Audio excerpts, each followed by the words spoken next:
Baik saudara yang dikasihi Tuhan Yesus Kristus, pagi ini saya akan berbagi dengan saudara sharing satu pengajaran firman Tuhan yang pagi ini saya berikan judul kesungguhan. Pagi ini kita bicara satu kebenaran firman yang penting yang harus kita miliki dalam hidup kekristenan kita. Setiap kita harus punya yang namanya kesungguhan, saudara ya. Kita baca ayatnya dalam Lukas pasal 18, satu ayat yang sangat familiar, kisah yang sangat akrab ya, tentang seorang yang buta yang bernama Bartimius. Kita baca Lukas 18 bergantian saudara ya. Saya baca ayat 35, saudara 36 sampai 43-nya sama-sama kita membacanya ya. Lukas 18 ayat 35 saya baca begini kata firman Allah. Waktu Yesus hampir tiba di Yeriko, ada seorang buta yang duduk di pinggir jalan dan mengemis. Teruskan 36. Waktu orang itu mendengar orang banyak lewat, ia bertanya, apa itu? 37 ya. Kata orang kepadanya, Yesus orang Nazaret lewat. 38 teruskan. Lalu ia berseru, Yesus anak Daud, kasihanilah aku. Ayat yang ke-39. Maka mereka yang berjalan di depan menegur dia supaya ia diam. Namun semakin keras ia berseru, anak Daud kasihanilah aku. 40. Lalu Yesus berhenti dan menyuruh membawa orang itu kepadanya. Dan ketika ia telah berada di dekatnya, Yesus bertanya kepadanya. 41. Apa yang kau kehendaki supaya aku perbuat bagimu? Jawab orang itu, Tuhan, supaya aku dapat melihat. 42. Lalu kata Yesus kepadanya, melihatlah engkau, imanmu telah menyelamatkan engkau. Ayat 43 sama-sama saudara kita baca ya, 1, 2, dan 3. Dan seketika itu juga melihatlah ia, lalu mengikuti dia sambil memuliakan Allah. Seluruh rakyat melihat hal itu dan memuji-muji Allah.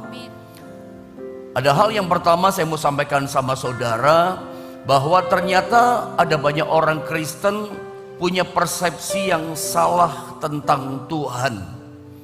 Apa akibatnya? Kalau kita sebagai orang yang percaya, kita ikut Tuhan, jadi orang Kristen, kita ini punya persepsi yang salah tentang Tuhan. Akibatnya adalah kita tidak bisa menikmati Tuhan dalam hidup kita. Persepsinya salah, semuanya jadi salah ke depan. Yang pertama, kita gak bisa menikmati Tuhan dalam hidup kita, atau kita tidak bisa mengalami pribadinya, kuasanya kita gak bisa alami, cintanya kita gak bisa alami, kasihnya, bahkan kasih karunia atau anugerahnya kita nggak bisa alami dalam hidup kita. Kenapa? Karena kita punya persepsi yang salah tentang Tuhan. Hari ini mari kita akan sama-sama belajar dari seorang tokoh Alkitab yang di ayat yang lain disebut namanya Bartimius, orang dari Yeriko, seorang pengemis yang buta yang pekerjaannya duduk di pinggir jalan.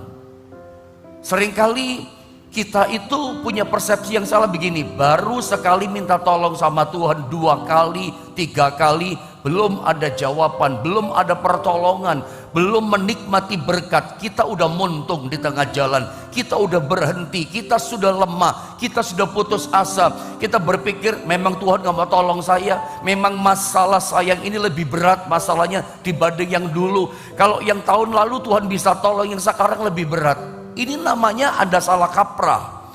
Ini namanya kita orang beriman tapi nggak punya iman. Anda sedang punya persepsi yang salah. Nah pagi ini saya coba sodorkan, tunjukkan sama saudara, kalau memang benar kita ingin ngalami Tuhan dalam hidup kita, menikmati kuasanya, ngalami kasihnya, ngalami anugerahnya dalam hidup kita, kita harus punya yang dimiliki oleh Bartimius yang buta ini.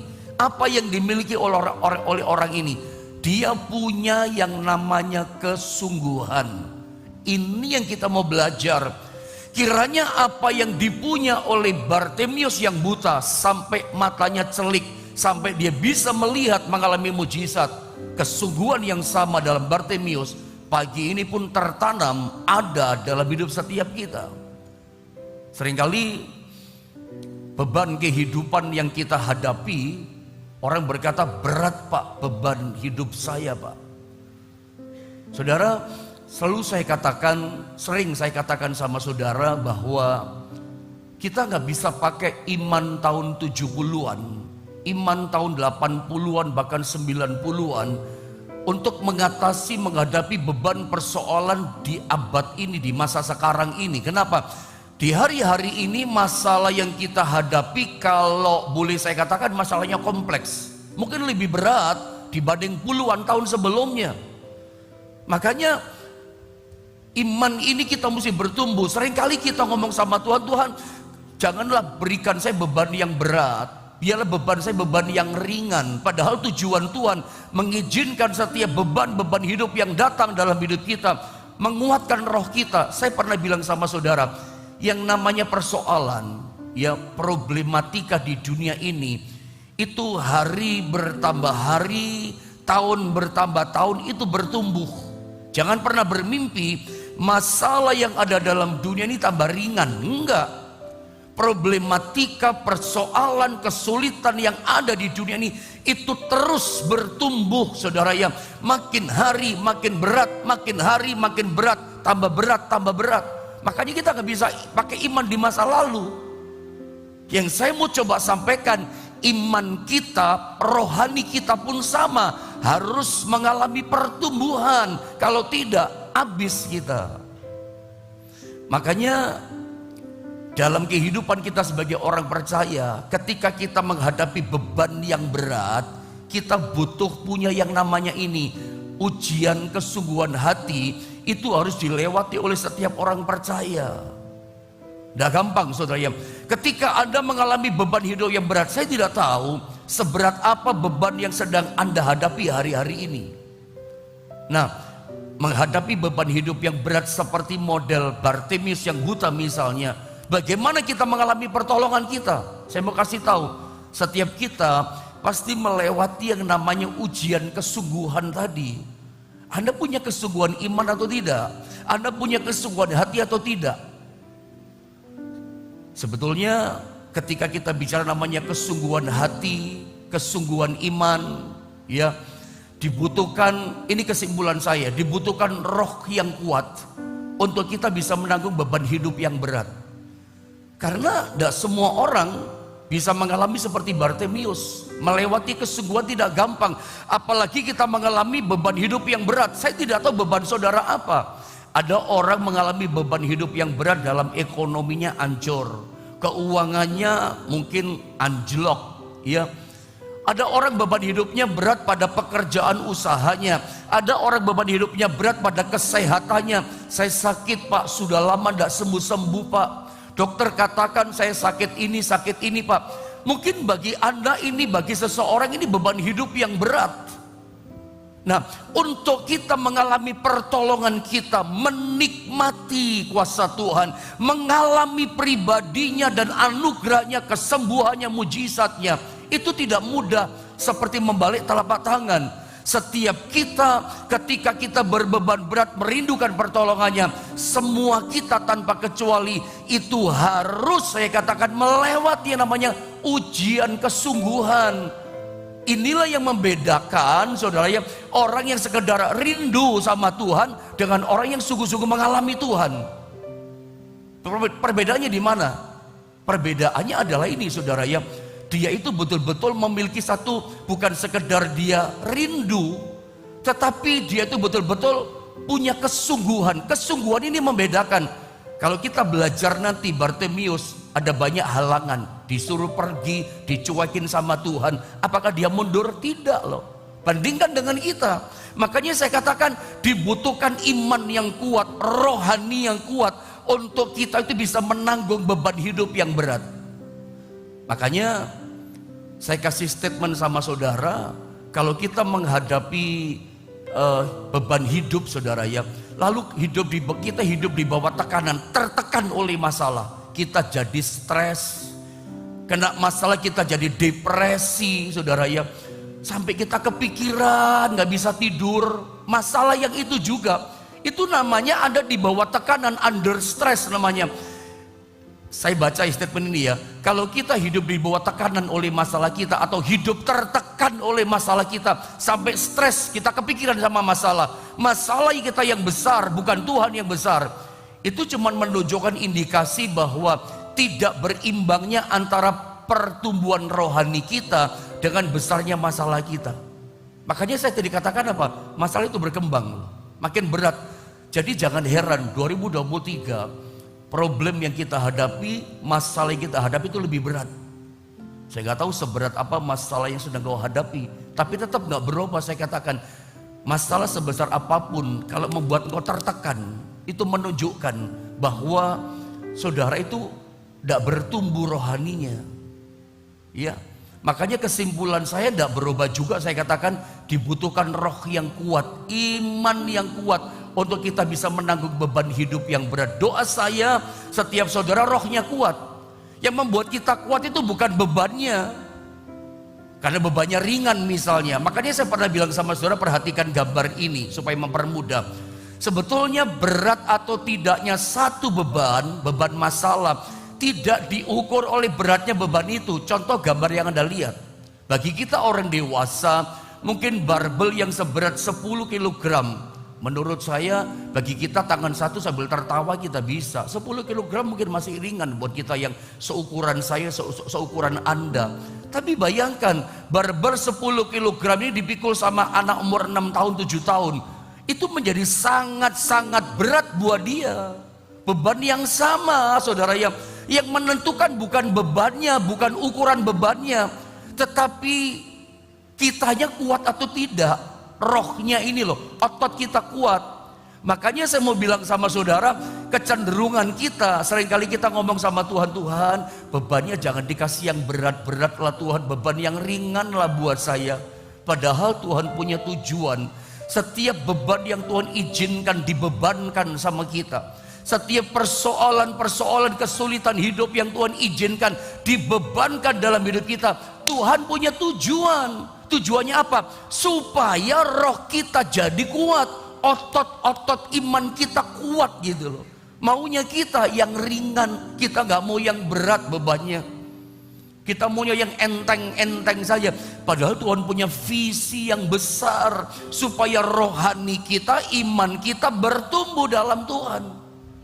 Nah, pertanyaannya adalah bagaimana caranya supaya roh kita atau iman kita bisa bertumbuh jadi kuat. Ini menjadi pertanyaan banyak orang. Bagaimana caranya roh kita jadi kuat? Mungkin kita selama ini belajar supaya roh kita kuat, iman kita kuat, saudara, yang kita mesti disiplin dalam doa. Itu pelajaran hari-hari kita kan. Kita harus disiplin, misalnya baca firman Allah.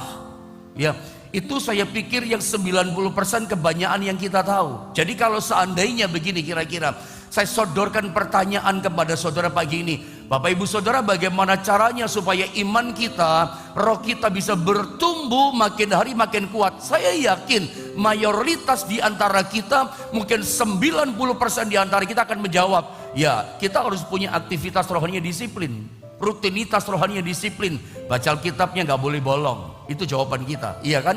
Doanya, saat teduhnya nggak boleh bolong. Tapi saya mau tanya, tolong tanya sama saudara, saudara pernah lihat nggak orang yang ibadahnya minggu nggak pernah bolong, ya, baca Alkitabnya rutin tiap hari 1 pasal bahkan 2 pasal, nggak pernah bolong baca Alkitab. Doanya saat teduh seperti pagi ini pun nggak pernah bolos, selalu saat teduh ada waktu doa pagi. Itu terjaga disiplin aktivitas rohaninya.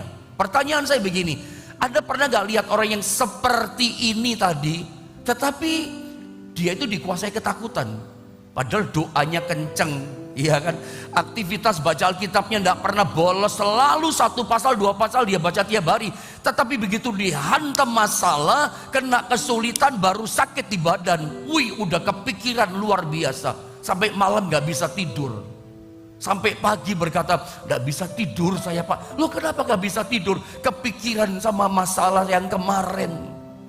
Ada banyak orang bukan bertumbuh dalam iman, bertumbuh dalam ketakutan, bertumbuh dalam kebimbangan dan kekhawatiran, kecemasan. Padahal punya aktivitas rohani yang rutin. Ketika saya coba renungkan ini, kenapa ya orang terjaga disiplin ketat aktivitas rohaninya, baca Alkitabnya iya, doanya kenceng, gak pernah bolos, selalu jam 5 pagi saat teduh. Tetapi seperti saat teduhnya, baca Alkitabnya, aktivitas disiplin rohaninya belum berdampak dan tidak berdampak dalam kehidupan kesehariannya. Takut tetap takut, stres tetap stres, dikuasai oleh ketakutan, tidak dikuasai oleh janji Tuhan atau perkataan Tuhan. Apa sebabnya? Ketika saya merenungkan ini, Tuhan singkapkan kepada saya begini, ya, kita itu pada waktu membaca Alkitab, pada waktu kita berdoa, melakukan aktivitas rohani itu, pertanyaan gini, kita mengalami Tuhan gak pada waktu membaca itu? Jadi pada waktu Anda baca Alkitab, ayat itu bicara sesuatu gak sama saudara? Itu saya kasih contohnya begitu. Makanya saya tuliskan di statement ini, satu statement yang sering kali memang saya ajarkan, memang ini prinsip pelayanan saya, ini memang prinsip-prinsip iman yang saya hidupi, ini yang saya suka bagikan. Makanya kadang-kadang sering muncul, tapi ini prinsip penting gitu ya. Saya suka bicara mengalami Tuhan, karena memang tahun ini kita penting mengalami Tuhan. Mengalami Tuhan, selalu saya katakan, adalah rahasia kekuatan kita di akhir zaman. Kalau Anda bertanya, saya mau jelaskan yang barusan tadi, apa yang dimaksud dengan mengalami Tuhan pada waktu kita baca Alkitab. Karena ini kan rahasianya. Karena seringkali kita lihat, bahkan itu pengalaman Anda barangkali, Anda sendiri ngalami seperti yang barusan saya katakan. Baca Alkitabnya kenceng Anda ini, doanya iya, tidak pernah bolong. Tetapi begitu hadapi kesulitan, begitu Anda mungkin sakit, Anda mengalami pencobaan ujian, ketakutannya yang besar terjadi. Anda gak bisa menguasai yang di dalam diri kita. Kepercayaan seperti hilang. Ayat-ayat yang Anda pernah baca, renungkan itu hilang sama sekali. Anda lupa janji Tuhan, Anda lupa perkataan Tuhan. Ketika saya renungkan hal ini, Tuhan singkapkannya begini. Waktu Anda baca Alkitab seperti Anda lihat di gambar itu, Anda ngalami gak, menikmati gak pada waktu Anda baca Alkitab? Ayat itu bicara sesuatu gak sama saudara? Gini loh saudara, ada banyak kita, itu yang kita banggakan cuma pengetahuan, yang kita kejar gitu, yang kita puja itu apa? Yang penting tahu gitu. Ya, dengan membaca Alkitab otomatis kita tahu, misalnya Raja Hizkia ya, umurnya ditambahkan 15 tahun lagi. Oh karena dia jujur, oh karena dia setia taat sama Tuhan.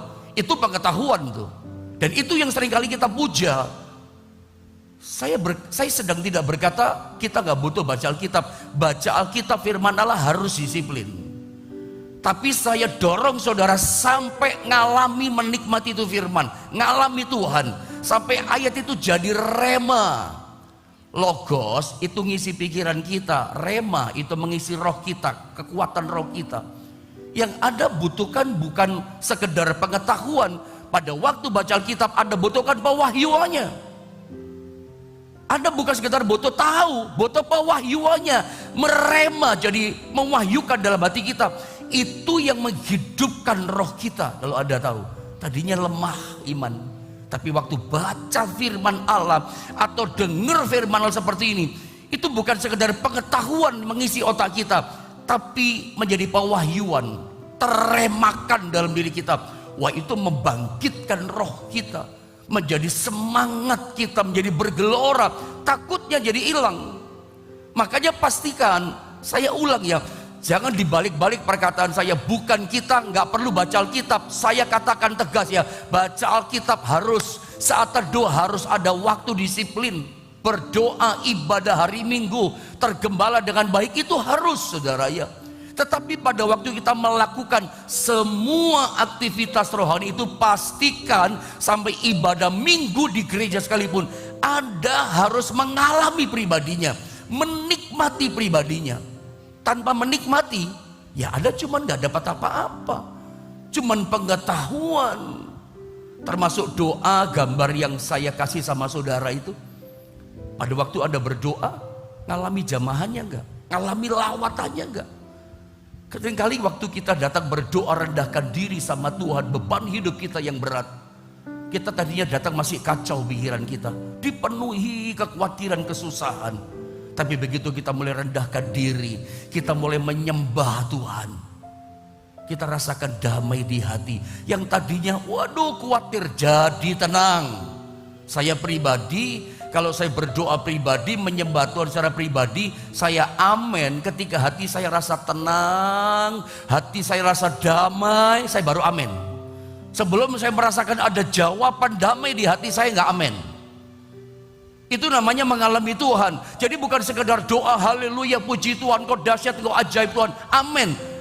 Anda nggak ngalami Tuhan. Pastikan ketika Anda berdoa itu betul-betul menikmati hadiratnya, damainya, ketenangannya. Ada sesuatu yang seret masuk di hati kita, kita alami. Nah, ini aktivitas-aktivitas rohani seperti ini yang disiplin, itu nggak cukup hanya rutinitas, sampai mengalami. Dan itu jadi kekuatan kita di akhir zaman. Pastikan, saya ingin apa yang saya sementara sampaikan sekarang ini juga, itu menjadi satu rahasia kehidupan kekristenan kita. Anda akan jadi kuat, Anda akan jadi Kristen yang luar biasa. Anda akan jadi orang Kristen yang tidak punya persepsi yang salah tentang Tuhan. Karena Anda ngalami kekuatan daripada Tuhan. Anda gak berkata, Tuhan gak cinta, Tuhan gak jauh. Ini kan kita yang salah, saudara. Nah, saya mau sampaikan begini sama saudara. Ini problem, ini persoalan. Lihat gambar berikutnya. Setiap orang yang rindu mengalami Tuhan, ya, itu harus melewati ujian yang namanya kesungguhan. Kesungguhan iman, kesungguhan hati, melewati itu.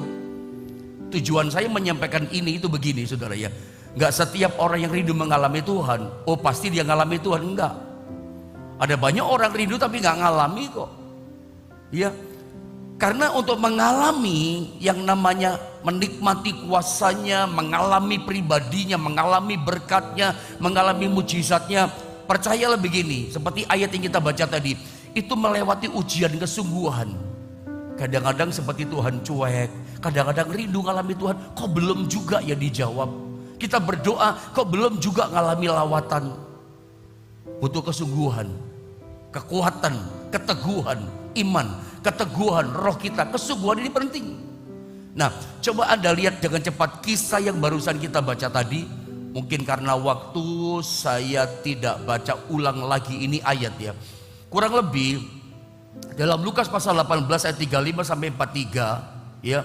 Itu di ayat-ayat kalau saudara baca, Bartimeus ini yang buta duduk di pinggir jalan, hari itu dia sedang melakukan aktivitas rutinitasnya. Minta Pak, lapar Pak, saya mau makan Pak, minta Pak. Tiba-tiba hari itu orang yang buta tapi telinganya mendengar, dia mendengar satu keramaian yang berbeda. Orang banyak lewat lalu lalang, dia cari tahu. Dia berkata gini, ada apa? Apa itu? Dia bertanya apa itu? Lalu orang berkata, Yesus orang Nazaret lewat. Rupanya saya percaya Bartimeus sudah mendengar sepak terjangnya Yesus. Dia sudah tahu apa yang dikerjakan Yesus. Sembuhkan orang sakit, celikan orang buta, bikin orang lumpuh berjalan, bangkitkan orang mati. Sepak terjang yang dikerjakan oleh Yesus, rupa-rupanya si buta Bartimeus sudah dengar dan dia tahu itu. Makanya ketika Yesus lewat, itu dia pakai kesempatan itu sebaik-baiknya. Tentu hatinya bergelora, hatinya sangat senang ketika dengar Yesus lewat. Makanya dia langsung berteriak, Yesus anak Daud, kasihanilah aku. Pertanyaannya, apakah Yesus dengar? Saya yakin Yesus dengar. Terbukti di ayat 39, kalau saudara lihat, maka mereka yang berjalan di depan menegur dia supaya ia diam. Berarti teriakannya mengganggu, keras teriakannya. Yesus dengar, pasti dengar dong. Karena orang sekitar Yesus pun dengar, terganggu dengan teriakan, Yesus anak Daud kasihanilah aku. Namun semakin keras ia berseru, anak Daud kasihanilah aku. Yesus dengar tapi nggak langsung jawab, seperti dicuekin. Biasanya kalau kita baca Alkitab, Yesus itu Yesus yang peduli. Telinganya Alkitab katakan tidak berat mendengar. Tapi dalam kasuistis ayat ini, rupanya Tuhan Yesus tidak langsung mendengar, dicuekin. Anda tuh bertanya, masa sih pendeta Tuhan cuekin begitu? Kenyataannya begitu. Lalu kenapa Tuhan sepertinya gak mendengar? Jalan saja, lewat saja. Kenapa? Tuhan, jawabannya sederhana. Tuhan sedang menguji kesungguhan orang yang buta ini. Tuhan pengen melihat kesungguhan hati, iman, rohnya orang ini. Sungguh-sungguh gak cari Tuhan? Atau sekedar rindu? Yang membedakan sekedar rindu gak ngalami itu di kesungguhannya ini. Dan orang yang mengalami kasihnya itu di kesungguhan, sungguh-sungguh gak. Orang kalau gak punya kesungguhan hati, tekad hati seperti Bartimeus, dia sudah pulang. Udah dicuekin sama Yesus, gak mau dengar, Yesus jalan saja. Murid-murid orang di depan Yesus berkata, diam kamu, suara kamu ribut mengganggu, disuruh diam, diusir, disuruh pergi. Ini kalau tekad gak kuat, kesungguhannya gak kuat, saudara ya, doanya gak didengar langsung pergi. Bartimeus sampai mati dia tetap buta. Tetapi dalam ayat ini kita tahu, dalam ayat ini kita ngerti, orang ini punya kesungguhan. Pagi ini kesungguhan yang ada dalam rohnya hati Bartimeus ini pun harus ada dalam hati saudara. Apalagi saudara mulai hancur kesungguhanmu. Engkau, saya percaya firman yang dilepaskan yang Tuhan berikan kepada kita tidak ada kata kebetulan. Mungkin ada, ini firman Allah bicara kuat di hati saudara masing-masing. Terutama engkau yang mulai putus asa, engkau yang mulai frustasi cari Tuhan, engkau mulai punya persepsi yang salah. Tuhan memang gak dengar doa saya, masalahku lebih berat sekarang dan seterusnya. Dengar baik, seringkali ini sebuah ujian. Semua orang Kristen termasuk saya dan Anda semua harus memang melewati yang namanya ujian kesungguhan.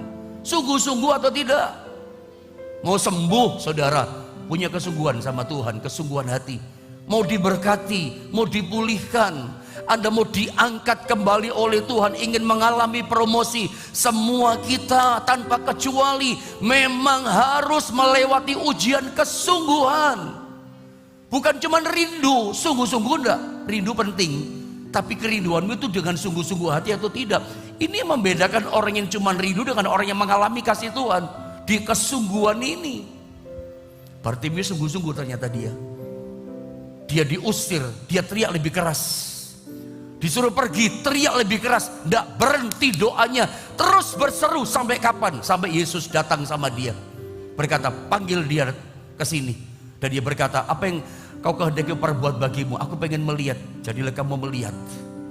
Dan dia melihat, dicelikkan matanya. Kenapa? Karena kesungguhan. Saya berdoa hari-hari ini, karena kesungguhanmu kepada Tuhan, saudara boleh menikmati kuasanya, menikmati Tuhan dalam hidupmu, mengalami pribadinya, menikmati mengalami Tuhan itu jadi kekuatan kita, saudara. Bartimeus mengalami itu. Makanya di Matius pasal 7, coba Anda lihat ya. Saya baca ya, itu sampai 8 ayat tidak asing buat kita. Seringkali kenapa saya munculkan ayat ini kembali sama saudara? Karena ada banyak kita salah tangkap, salah menafsirkan, mengaplikasikan ayat ini dalam kehidupan kita. Ayat ini berkata begini, mintalah maka akan diberikan kepadamu. Kita sering berkata, saya udah minta, tapi nggak diberi.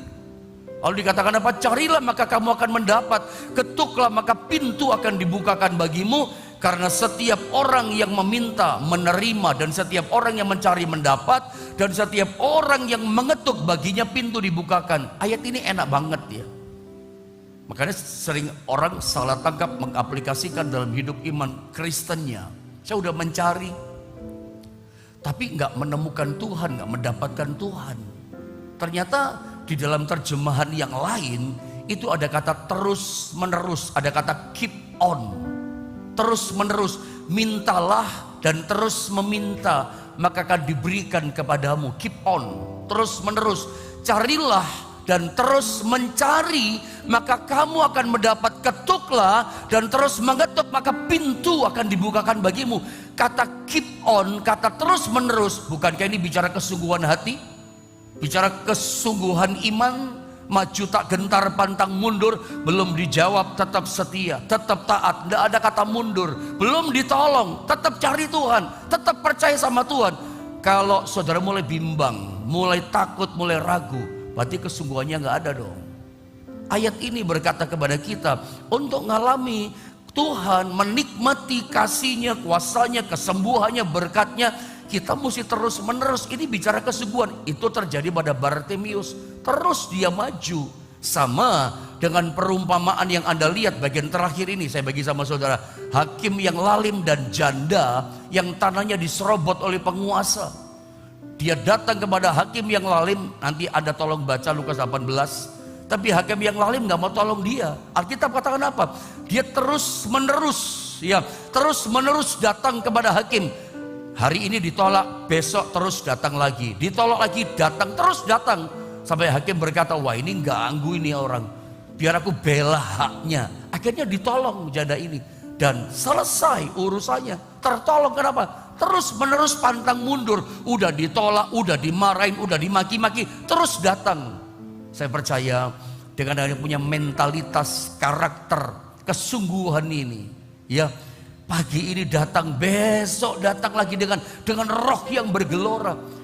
Kalau orang tertekan, ya rohnya melempem dong, bukan di bawah tekanan. Kalau kita tertekan, berarti memang roh kita lemah, roh kita mesti kuat. Dan saya percaya roh yang kuat, dia akan terus menerus mencari Tuhan. Doa saya pagi ini, saudara yang sedang mencari pertolongan Tuhan, saudara yang rindu mengalami mujizat keajaiban Tuhan, ingat, Anda harus punya yang dimiliki oleh Bartimius. Itulah mentalitas kesungguhan hati. Sungguh-sungguh semua orang pasti melewati ujian ini.